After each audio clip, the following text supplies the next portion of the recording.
Hello, everyone, and welcome to this very special bonus episode of Positive Forward Motion. This is your host, Denise Scattergood. Today, I have the honor to be sitting with empowerment strategist Pierce J. Brooks. He's here with me in our studio in Ventura, California. Pierce was supposed to be playing in the NBA by now, but instead, he decided to pivot.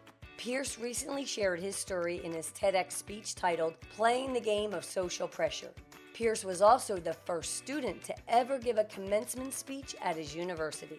Listen in and hear how Pierce is helping others through his experiences of managing great loss and great recovery.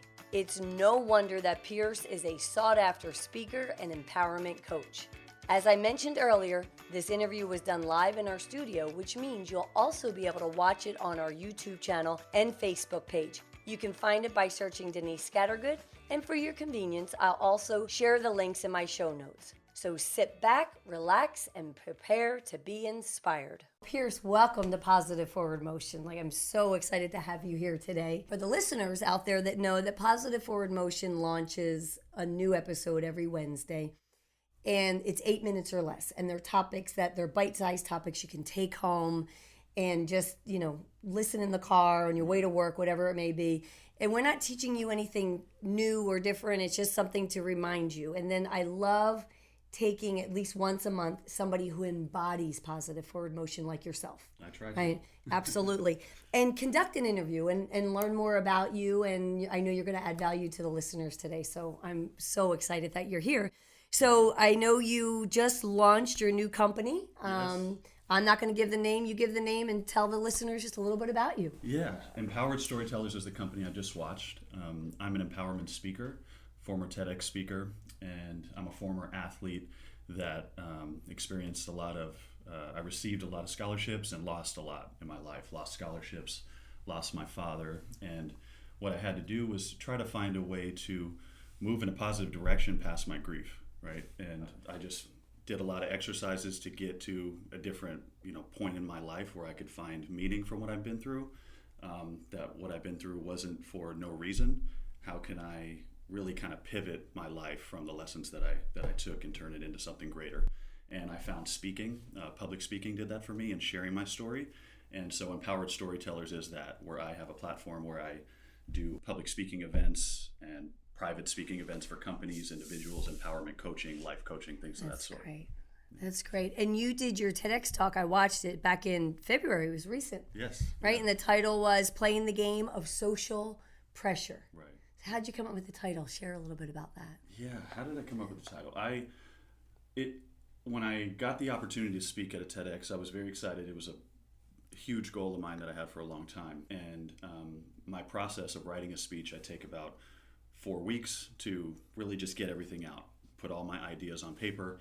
And the reason I say storytellers is I really like to tell a story. I like it to be a closed loop, right? I'm putting out my experience playing basketball, what I went through, the lows. I talked about my father walking out. I talked about, just really feeling devastated playing basketball and how I was able to kind of get through that moment but still find value in that. So I looked at it as a game. I use that. I reference playing the game a lot in my life because I think it all is a game. And when I worked in the corporate world, and you're working with executives and working with teammates and everything, you're always playing a political game. There's some type of game to be played, and that's the value that I brought from basketball. Right? Well, and that's so fun because you say playing the game, and I think we are playing the game of life. Right? It's game doesn't have to be a negative connotation. Yes. Right? Even if you say, corporate and people play games and the whole bit. We are playing a game of life, and the key is to enjoy that game of life. So we'll talk about that a little bit, because listening and hearing you unfold your story, others may have looked at you and thought, oh, he's got it all. Look at him, and he's this basketball player and all of these things. But inside, you were feeling a lot different than what people may have been seeing on the outside. Right. And in playing basketball, what I noticed was that I wasn't actually playing the game. I wasn't focused on the competition. That was one of the biggest lessons I took away. So playing the game of social pressure, I came in playing basketball because that's what everyone else around me told me. I was the tallest kid. My father wanted me to play, teachers, professors, everyone around me, friends. You're going to the NBA. That's this agenda everybody put on me. And in the beginning, I was having fun playing the game. 8th grade, 9th grade. But then once the politics started to start, I was starting to get notoriety. Then this pressure came. And I was more focused on the stands than the competition. That's when I got out of the game, right? I was no longer playing to win. I was no longer playing for my teammates. Personal agendas started to start. All these agendas of, Pierce, you need to score 20 points a game. Then now I'm thinking, I need to score 20. It doesn't matter if I win or lose. I just need to score 20. Right. And that's not how the game should be played. Right. Focusing on the crowds, I wasn't mentally in it. And so that's what I had to take in my own life, that if we're playing the game, you have to be tuned in and in the zone of what's going on. So saying focusing on the crowd, what I'm taking away from that, just to clarify, is it's what everybody else thought of me. So if everybody put that level of pressure, 20 points, you have to this or you have to that, you were pleasing everyone else. Yes. But you weren't pleasing your soul. Right. And what's important to you. Exactly. Okay. I wrote down something that you mentioned in one of your talks and some other interviews you've done, was finding meaning in madness. So here you are, and everyone's telling you you should be this great player, and you're living your life for others. And at the same time, you have other things pulling at you that just aren't so pleasant. Right? Would you want to elaborate a little bit? Sure. One of the things that I experienced in my life was losing my father at a critical time when I was feeling devastated playing. And it happened right before. So we're in Ventura right now. Ventura College is where I went, but down the street. Whoa, shout out to Ventura. So out of high school, I went to the University of San Francisco, and I got a scholarship there. My coach was fired. New coach came in, and his name is Eddie Sutton, who just passed away. He was a legendary coach. And he finished the year. Then another coach came in, sat us all down, and said, we're not looking to get rid of anybody. So I went into the summer feeling confident that I would go back there for my sophomore year. 2 weeks before school starts, he calls me and says, hey, Pierce, we're not going to be renewing your scholarship for your sophomore year. I was devastated, and that was also the same week that my father committed suicide. Oh. And so a huge blow for me. I didn't really know how to process this. I didn't know where my life or career or what I was going through. I just felt really defeated. But I needed to play basketball to still get through my education. I still knew that. Oh, right, okay. And so my only option, because there was only 2 weeks left in school, middle August, most schools have already started or they've stopped their recruiting for players. And so I had to go to a junior college, and Ventura College has a really nice reputation for, good athletes coming out of here. And so this is where I came. Look at that, full circle all the way back here to share your story. Yeah. And for the listeners out there, okay, we can all kind of get stuck. For lack of a better word, I'll say the word stuck, where we feel what I'm doing isn't right. It feels uncomfortable, right? And so many times we can have that revelation or all of a sudden wake up. And we have choices at that moment. We can look back and say, oh, it was such a waste that I went through all of this. But you look at it differently, right? Because you talk about there's meaning. So you look at it and go, I went through all of this. If I went through it for nothing, then yes, it would be for nothing. Exactly. But you went through this pain and this angst for something better. So elaborate. Right. So my mom's side of the family, they're very spiritual based. And the stuff that they would instill in me was, Pierce, you're here for a reason. Pierce, you have purpose. You're going to do great things. And that's also the other side of the coin, from people telling you that you can accomplish something great.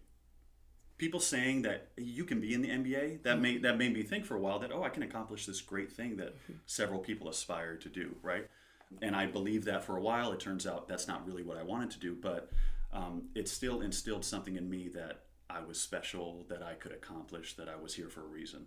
And so I always searched for that. I hung on to that even in my dark moments. Good. So I'm very thankful for my family who taught me that, right? Because the other side of it, there are people who don't have family who have that, bright light to be able to tell them they can do something, right?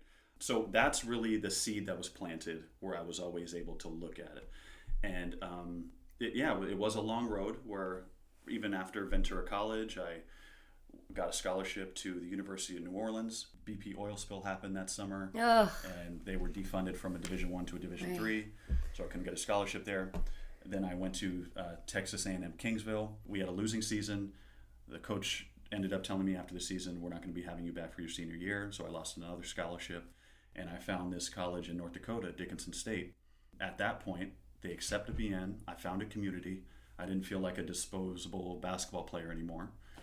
They just took me as a person. And that is where I became the first ever commencement speaker for my class. That's where I found just public speaking as an art and wanted to develop it. Found other public speaking organizations and began to share my story. So it all happened for a reason, and it's because I was able to really try to look for the dots to connect. Now, for a while, I didn't see it for 5, 6, 7 years, and that was okay. But I think what was important was that I kept on searching for it.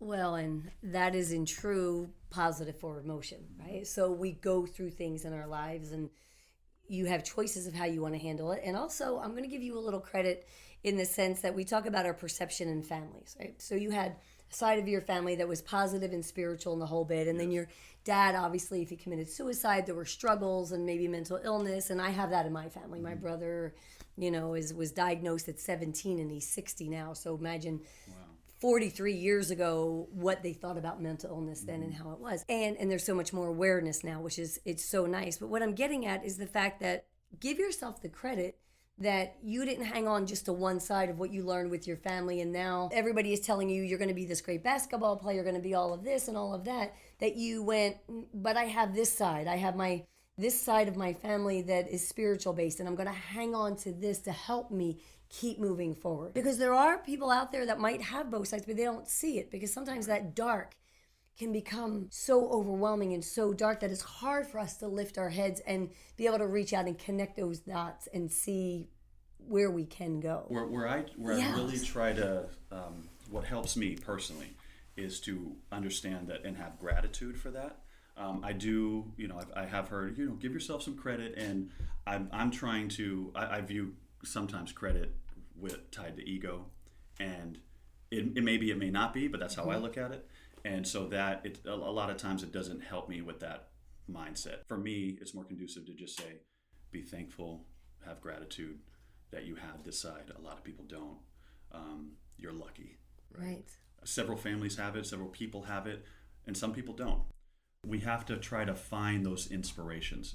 Now, because I had it with my family, I wanted to look for more of it. What else can I find out there? Because I was always this curious kid. YouTube videos, found Eckhart Tolle with Power of Now. Just so I would search a lot of videos, a lot of things about inspiration. I found inspiration in music. So I kind of created different points of light in my life to look to when I felt down. I'm very thankful that I was able to kind of identify that with my family and want to take it a step further to find where else I could see it. Right. Well, and I love the humbleness there as well. And the synergy is amazing for me growing up.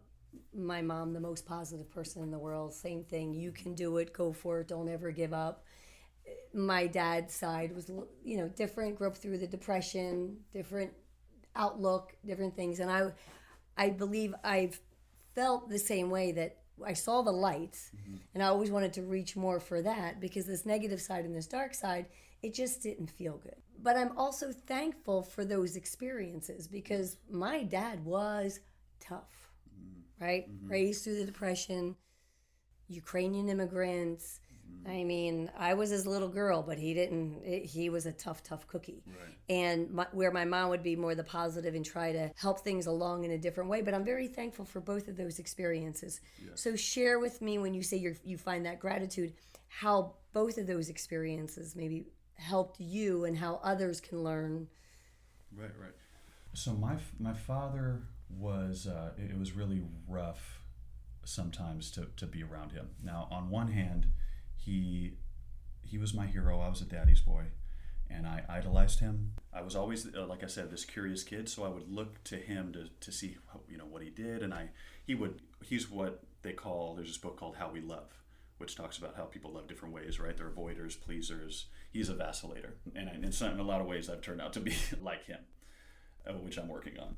Vacillators give you attention, then they retract. What you learn to do is read them really closely to figure out, okay, how am I supposed to behave now? A lot of times it's performance-based. And so that, it did start at an early age, but then when basketball started, that's when, if I'm not performing well, he's not going to be there.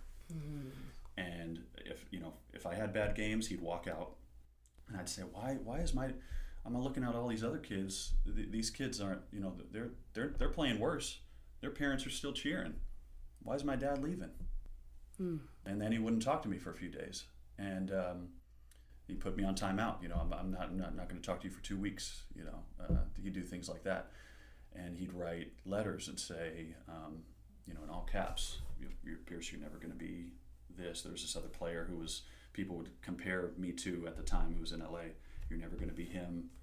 I don't know what you're going to be. You're not going to play in the NBA. All these things, and it was devastating because again, here he was my hero, but he's doing this. So I had to confide in my mother even more for some type of light, but it still hurt. So then I had to learn to try to not need him, and not want him to come to the games, and not, I just had to learn to kind of live without him. And the last 2 years of his life, we didn't speak, and he committed suicide, didn't leave me a note, didn't leave anything. And so I had to just do a lot of internal work to find closure. I'm not sure if I answered your question, but you did. You did, and I'm curious to know, how are you doing with that now? How long has it been? He passed in 2008. Okay. I'm much better, and I haven't actually talked about this, but my mom, like I said, she's spiritual based. I grew up in a family that my nana was a cook for priests for 30 years, and so at a large a large Catholic church in Diamond Bar. So she's cooked for priests, bishops, cardinals, everybody, and she's got a reputation for being a great cook. So, and she's raised her family to be devout Catholic. But my mom also does tarot cards. She does runes. She does things like that. Right, she's got a Buddha next to her Bible. I do. I do. Absolutely. Exactly. Absolutely. And so she's just exposed me to different things like, psychics and mediums. And so she watches that stuff all the time. And she's like, you should think about seeing a medium.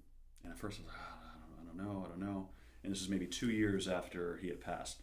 I finally was open to it. I was closed off. I mean, I didn't really give them much, because sometimes are they going to pick off something that I'm saying? I'm skeptical. You weren't feeding them. Exactly. Right. Okay. And he said, or he's like, someone's here. Is it your dad? I said, I don't know. I wasn't right. giving You're him being, anything. You Googled me. Yeah, exactly. Yeah, exactly. Yeah. And he said, he's behind you, and he's flexing. He's laughing and saying that you had to work for your muscles, and he had his naturally. And I said, oh my gosh. Because that got into his personality. My dad would be behind me in the mirror while we're getting ready, flexing. You don't have these, Oh. And so I said, oh man. So then I opened up, and he's like, he just wants to say he's sorry. Goosebumps. He wants to say this. He wants to say he's sorry. He's happy about your education. So that helped a lot. But that wasn't it. I still had to do my own. Right. It wasn't work. like, a magic epiphany. Because I think that can happen in our life. We want that one magic moment to make it all go away and make us feel better. Right. But it is those little steps. Right. Exactly. So that was a piece of the puzzle. Right. So yeah, there's been this kind of layered balancing with my identity. I mean, even with what's going on right now, what's happening out there, I'm so hurt. I'm so devastated by what's happening. What happened with George Floyd, what's going on with social and racial injustice, and where I'm having a lot of conversations with people, and I'm feeling just anger, right?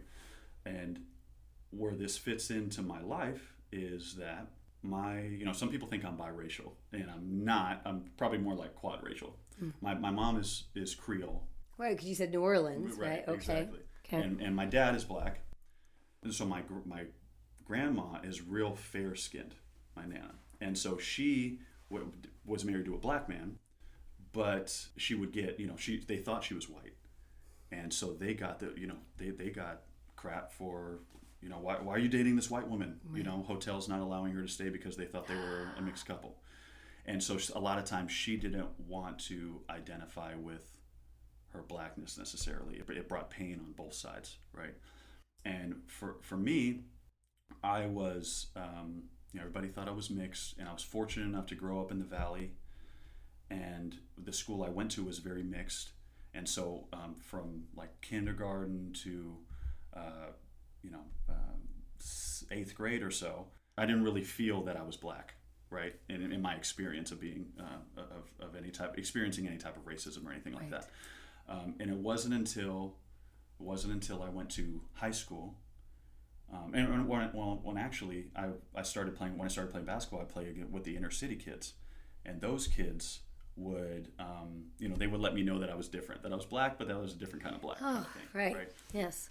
But then I'd go to school and be around some white kids in high school, and they'd be like, so I could say, I can say nigga around you, right? And that's cool, right? And I said, no, it's not. I can't be around you. I can't hang around you. So I felt kind of uncomfortable in both aspects. Actually. You've like so many times in your life have been in that middle. Yes. Like, am I this? Am I that? I'm going to play basketball to please them, and it feels right because I should, and everybody tells me I'm going to be this great player, and I should, but I'm stuck in the middle. Okay, I shouldn't. And then here's my dad who's struggling, right? Mental illness, the whole bit. And here's my mom who's, this side is the bright light and the positiveness. And then talk about in school, right? Here you are with friends that are black, friends that are white, and you fit, but you don't. Right. So you have a theme going here with it. and so but I always, through that, identified with my blackness more than anything. Okay. And I felt it more when I went to college in Texas. I experienced racism, and I experienced, even before that, I went to a basketball tournament in Virginia, and I went to this. We with my family, we went to this Catholic church, and there's a part, I don't know if you're Catholic, but there's a part where they do peace be with you, right? Yes, Everybody yes. kind of, And they peace used be to with you, shake right, hands, right? Right. Now it's the way. It was like my favorite part of church, actually, because right. everybody would be like, oh, Mom, she's going to go. Because you can either do it with the front and the back pew where people are next to you, or you could be the person that goes up and down and peace be with you to everybody. Yes. That was me. Yeah, So anyway, yeah. go ahead. I love people. And so when it came time for the peace be with you part, we walked in and felt that we weren't welcome, and then everybody else shaking people's hand, no one shook ours. That's probably one of the first times I felt it. Then going to Texas. And this is, how old are you? At this point, I'm probably actually 13. So how many years ago is this? We're going to find out how old he is today. It's my birthday today anyway, so we're going to find out how old. Yeah, I'm 31. 31. So, okay. Yeah. But that's... Yeah. So then I went to Texas and then experienced it with cops, with being pulled over with some... Well, this is more in North Dakota. Being pulled over with white friends, them asking them, how do you know him? You fit a description of someone we're looking for. I mean, that's those kind of things would happen time and time again in other states. But my father was a bodyguard and security guard, right? So because of that, there were a lot of positive cops in my life when I was young. So I've seen the good side of it. Mm-hmm. I've also seen the bad. And so because of that, I don't blanketly judge the badge. Mm-hmm. I see that underneath here are people, and it's more than a few bad apples. There's a lot of everything. If there's 800,000 people, there's going to be a lot of smart people, a lot of dumb people. There's everything in there, right? And so that's where I kind of what I'm wrestling with and just seeing it's tough. And in the context of being an empowerment speaker, and feeling connected to my heritage and what I've been through, it's just a lot to really process right now. It is a lot. It's a lot right now. Well, I was fortunate enough to interview Anthony Graves. He was a guest on our podcast, and your story, it's bringing tears in my eyes. Anthony, Texas, wrongfully incarcerated and on death row for 18 and a half years. 18. He wrote a book called Infinite Hope, right? But that same thing, like when they took him in, it was a joke. It was like, I'm going to be out tomorrow. Right. And then the next day and the next day, 18 and a half years.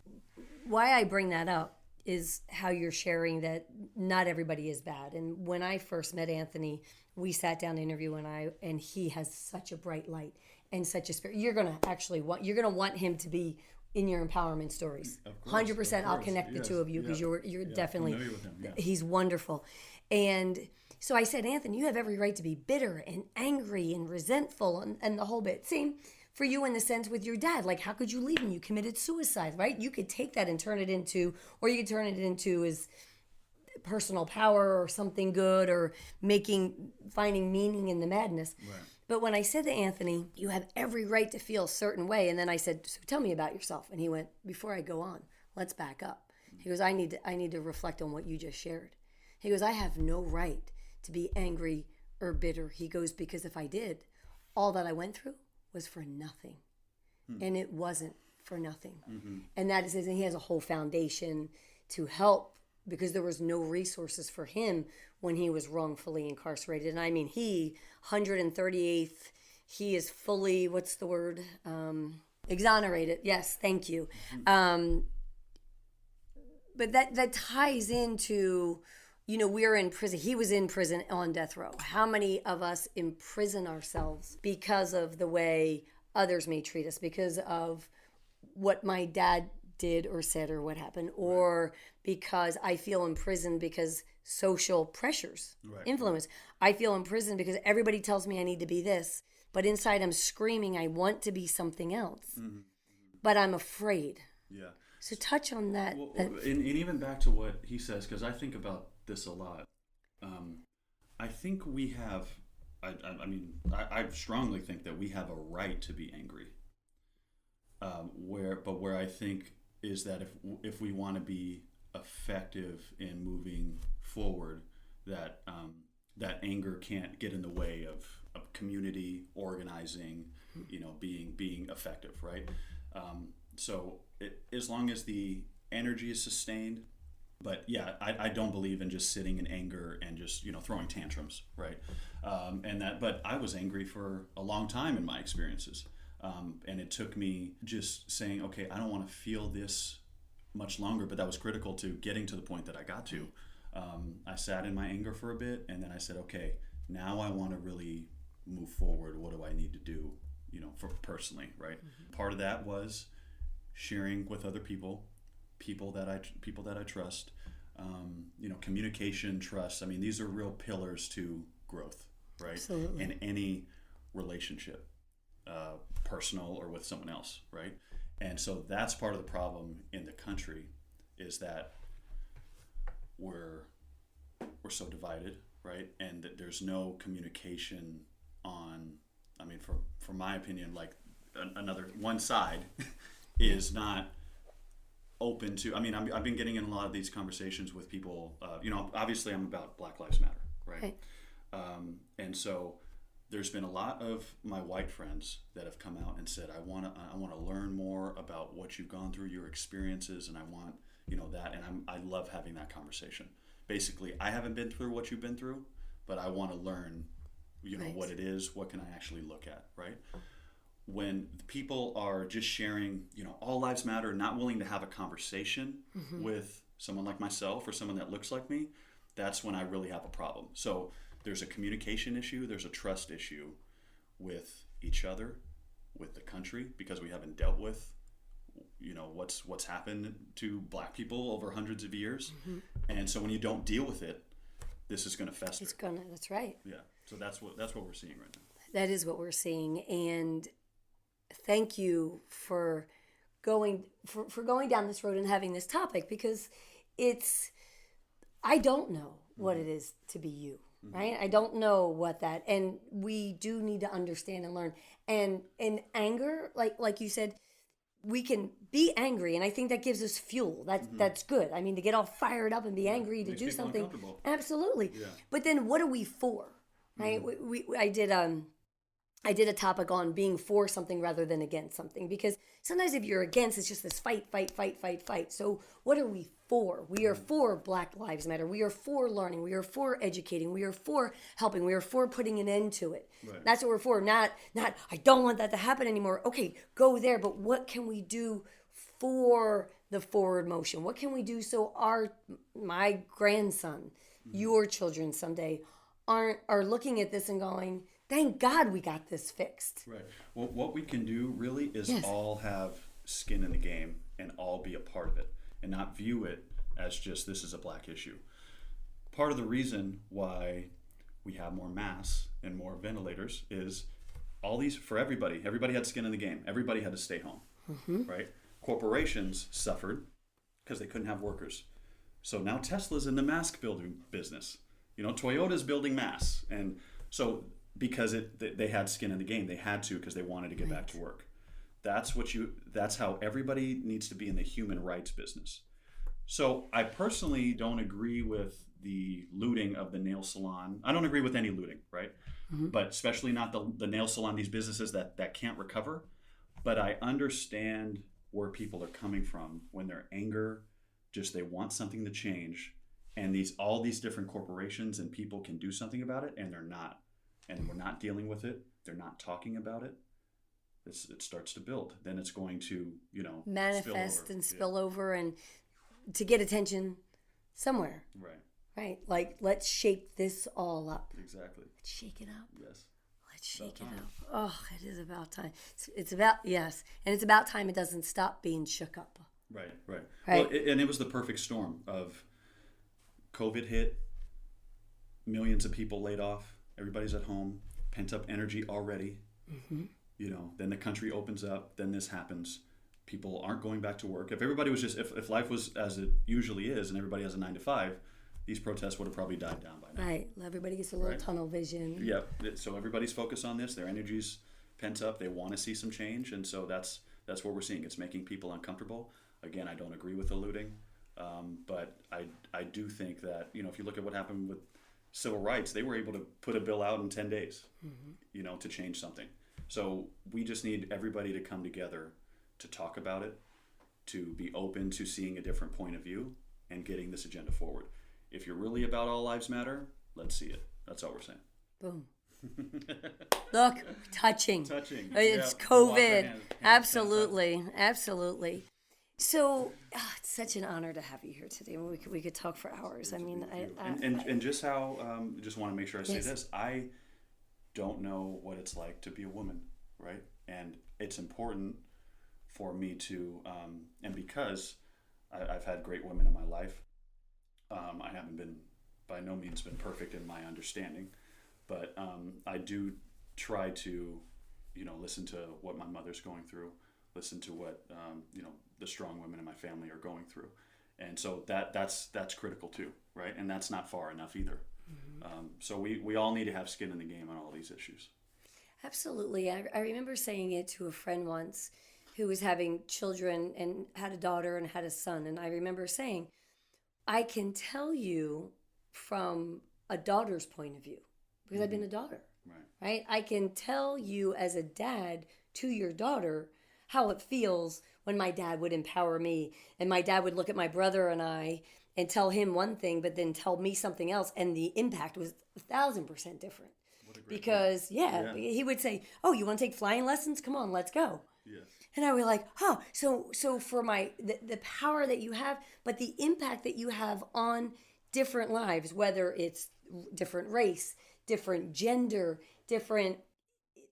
and to educate ourselves, to learn and understand, to say, okay, I am not that person. I am not in their shoes, but let me ask the questions and let me learn and be able to have that conversation.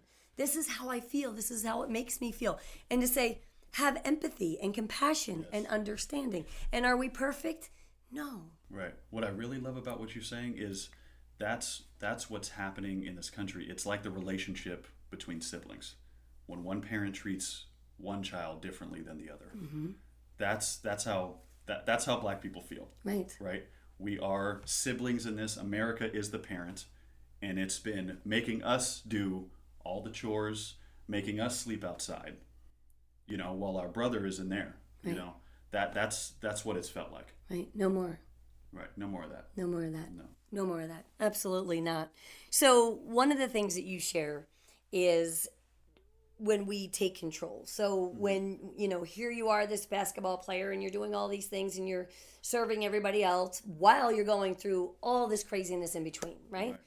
And there was a point which you call, I won't say it. What do you call it? It's the pivot, right? Yeah. And which is a basketball term, and the pivot and the whole bit. And I love it so you talk about that pivot when you took control of your life, when you said, no more, this is my life. Yes. And I need to do what makes me feel good. Yes. Okay? Yes. Was there a magic moment, or just elaborate a little bit more on that? Yeah, it was just so many years of going through, of feeling and going through something that I no longer wanted to feel and go through. I knew I didn't have passion or want to continue down this road of a career in basketball, but again, I had to finish my education. And so that moment came when it was my last game of my senior year of college. I was still getting opportunities from overseas teams, teams in Germany, teams in Australia that wanted me to play and get paid for it. After I sat back and I heard the buzzer in my last game and I was on the team bus, I knew, and I called my mom and said, "Mom, this is it. This is over. I'm done with this." And what she said was I knew this was coming, and I'm glad. Go have fun now. She had known what I've been going through. So yeah, I had to pivot, and my pivot was, I think, part of what people need to really kind of keep in mind is to have compassion for yourself. That just because you need to pivot or are going to pivot, that doesn't mean the next move you make is going to be the right one. It takes a few moves sometimes, right. Especially when you're so out of tune with your own voice. I was just listening to everybody else, so I don't know what I like. Right. I have to try some things.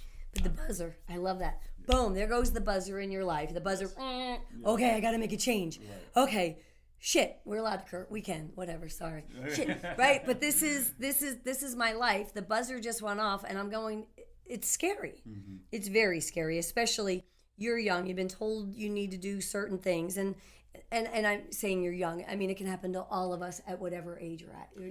I really want to know, because I've always been the young kid in my life. I've always been, you're young. I'm wondering, what point does it change? Right. Because I'm 31 now. Yeah, yes. Right. Am I still going to be hearing that? And I'm okay with it, but I've always, for all my life, it's been, you're young. You're young, right. Yeah, it's just funny. Sorry. And it gets scarier the longer you go. So for learning these lessons, like here's the buzzer in your life, you're uncomfortable, you're making a change. Yeah. Okay? Your change is such a positive forward motion change to reach out and help others through storytelling. Yeah. It's why I started my Positive Forward Motion podcast, is because I've always found that other people's stories, whether it was stories of overcoming things, whether it was stories of trials and tribulation, or stories of success, I've always sat back and went, how do you not listen to somebody else's story and learn from it? Right. Because I was never that kid that went, oh, I'm just going to be different. I was like, oh, I want to learn more. How did they get there? What did they do? So stories absolutely resonate. Yes. But here you are, and you're going down the storyteller path. Mm-hmm. Well, 20 years from now or 10 years from now, whatever it may be, your buzzer may go off again. Mm.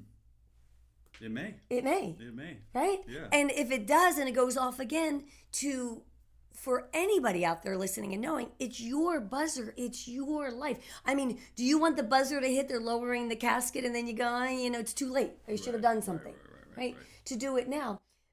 And I wonder, because telling stories and helping people be empowered and be better, right? Mm-hmm. When you have that self-confidence and you feel good about yourself, you see things differently. We can go out in the world and we feel that we can make a difference and that we can help others, right? So if you're angry with yourself and you don't like yourself, I mean, let's just back up a little bit. I don't know your dad, but I do understand mental illness because I grew up with it and have it in my family. And so many times other people in the family can be like, why are you projecting that to me? And just the other day, my brother was going through a very difficult time. He's 60, but he's been dealing with it, as I mentioned, since he was very young. And my mom was like, I'm so sorry. And I said, I don't take it personally anymore. I from him, I don't, because I know it's his struggle. Right. And when he's feeling good about himself, how he can be so helpful to everyone else. And I feel sad that he's going through that. So my hope and my wish is to help him find his truth and okay, be afraid to make change, because guess what, it's scary, right? It had to be scary for you, but to pivot, and I love what you said, pivot and go, and you might go and hit that wall and go, oh, that wasn't right, but that pivot again and pivot again, because each time you're gathering good. Yes, each time you're gathering good, but what I also say with the pivot is you want to have intention and you still want to go for it. You don't want to be timid in your go for it, right? Then you don't grab all the juice you can get from that experience, right? You got to give it your all. Okay, you hit that roadblock. Do I want to jump over this or turn from it? This doesn't really feel like me. Right. I need to pivot again. Right. That's really how I... If you're going to give it everything you got. Come on, that's a song. Donovan Frankenreiter, I think it is, right? Anyway, but it's true. Because if you're going to give, and I get teased for that all the time. It's like, oh, you're so intense. I'm like, well, I don't understand how you just touch the water. Like I mentioned, it's my birthday, and tonight I'll go for a dip in the ocean. Nice. And the sun will be setting, it'll be freezing cold, it might be foggy outside. But I've always been the one, I'm not going to touch it. I run all the way in. Right. Yeah. Because you're not going to go in if you don't run all the way in. So I love what you're saying, because if you hit that wall and the things that you learn when you pivot and went for it, whether it's good or bad, if you go in timidly, you're going to come out with less then. So your lesson's going to be less. And that might be, you're on to something. Because that might be when you're like, oh, you have friends or people, something. You're like, how many times you're going to keep making that same mistake? Yes. Maybe because every time they made it, it was a timid mistake. They didn't go in balls to the wall, really get that, oh, shit, and then take that lesson. And then their little red flags don't go up the next time that's happening. Right. Is that what you're saying? Yes. And good. I love this. That's what I felt even, in playing basketball. Well, I have a saying with my friends, or one of my good buddies. He says, "Leave it all leave it all at the tank." Right. Mm-hmm. Leave nothing behind. You want to be on your deathbed on empty. Empty, sliding in sideways, baby. Yeah. I love it. I love it. Exactly. And so, if I don't have any regret for my basketball experience, but if I could take anything, if I was forced to go back, I would try to leave it all out in the tank. I didn't, because it was a mental hurdle that I just could not get over, because I didn't try to get over it the right way. And I can look back on that and see that. For example, it was a mental thing for me. Why I had performance anxiety. I could play really well during practice, but in the game, once the crowd was there and the referee's there, I had issues. Because, my dad's there. Is he going to be there? I'm looking around. Is dad here? I was just always focused on this. And so I couldn't get lost in the competition. Combine that with people telling me you need to score 20. It doesn't matter if you win or lose. You just need to be all about yourself. All those things about the game I didn't like. So when I look back and I think, why was it a failure to me? Why did I fail? Why was it so horrible to play each and every game? Okay, it wasn't their fault. Other players had the same circumstances and they were able to ball out. What was it about me? And then so what did I try to do to get through those moments? I tried to be hypnotized. I tried meditating. All these things would have been helpful as a supplement to the work on the court. Part of it was I wasn't willing to do the extra shots outside of practice. I wasn't willing to dribble the ball 5 hours a day. All these kids that are in the NBA, it's not, no one is an expert by accident. Right. They put in the work. Right. Both work, mental work and the physical work and the skill set, right? I can't just show up just for my speaking engagement. I got to do the work when no one's watching. I got to do hours and hours of work. I got to wake up early for it. Those are the kind of things that I've applied. Well, and because you came out the other side and look at that and go, I wasn't successful because I didn't do all of this. Right. Well, thank goodness that you recognized that. But when you were in it, did you find yourself blaming others and not taking responsibility? I did. Yes, I did. Okay. Yeah. Okay, so how many of you out there do that sometimes? So, we all do it, right? So to stop and really take a minute to sit back and go, wait, it is my life and I'm taking control and it's not everybody else's problem. It's not like you had a better parent or you had a better way or you had a this or you had a that or you still have both parents or you. Right. It's your life. You need to take control and to look at what we're surrounded with and all of these lessons that are brought forth to us to help us create that story to help others. Yeah. So we can actually look at it as a blessing. Right. That's how I look at it. I'm very thankful for what I went through. Again, part of the reason I don't want to go back is I don't want to feel that again. Right. But I know that I don't want to feel that again, and now I want to change it to something different. It's no different than someone who was raised poor. You talk about someone like Will Smith was raised poor, and he has that mindset. Like, I don't want to feel that again, and so he lives, according to that, doctrine. So that's, that's how I look at it. I don't want to go back to that mentally, so I need to do everything I can to stay out of it. You have so much value to add to so many. But if there was one positive forward motion step that you'd want to tell the listeners to take action right now today, here's the one positive forward motion step that you can take, what would it be? I think the one thing that I would say is that if we do the internal work, we're going to be able to connect the dots of our experiences, right? And when you connect the dots of your experiences, you're able to connect with other people and you share stories. So that's what I'm about, is storytelling. I've connected the dots in my life, still doing it. It's a lifelong pursuit, right? So that's what I believe is really important for us to do, and that's how we connect with each other. Now, through that, part of connecting the dots is that maybe you don't know, you haven't experienced everything, and other people have experienced something that you haven't, and this is where we share and have a dialogue. So in the context of what's going on now, we need to talk, we need to work through it, we all have skin in the game, we're all part of this, let's take action to move this thing forward. Let's take action, everybody. Well said. For the listeners, share with everyone, how can they find you? You can find me at piercejbrooks.com, my Instagram, my LinkedIn, my Medium, where I release my blog. So piercejbrooks.com has everything. So definitely check me out. Thank you so much. It's an honor to have you here today. Thank you. Thank you.